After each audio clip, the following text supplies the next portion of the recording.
কোনো রাজনৈতিক দল নয়, তারা হলো একটি খুনি ফ্যাসিস্ট এবং অত্যন্ত বর্বরচিত, যাদেরকে আপনারা 17 বছর দেখেছেন কিভাবে আমার বিএনপি নেতাকর্মীদেরকে হত্যা করেছে, কিভাবে আমার বিএনপি নেতাকর্মীদেরকে গুম করেছে, কিভাবে আমার বিএনপি নেতাকর্মীদেরকে আমাদেরকে হত্যার উদ্দেশ্যে আহত করেছে।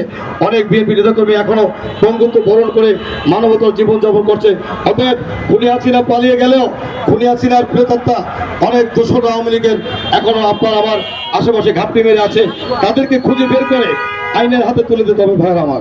এবং এই সদস্য নবায়ন ফর্ম শুধু তারাই পূরণ করবেন যারা এই 17 বছর আওয়ামী লীগের নির্যাতনে নিপীড়নে যারা অনেক কষ্ট করে এই দলের মধ্যে ছিলেন, দল ত্যাগ করে কোথাও যান নাই, তারা এই দলের সদস্য নবায়ন ফর্ম আপনারা সদস্য হবেন।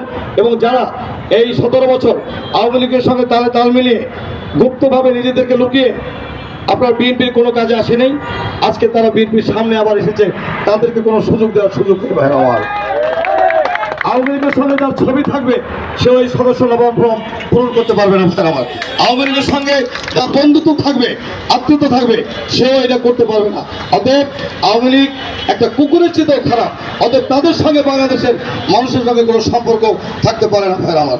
আপনারা জানেন এখানে মৃত্যু যাদের নাম আপনারা শুনেছেন, অত্যন্ত সন্ত্রাসী হানিফ, এখানে বহুলুল, এখানে অনেক সন্ত্রাসীরা ছিল, তাদেরকে যদি কখনো দেখেন তাদেরকে ধরে পুলিশ হাতে তুলে দেবেন।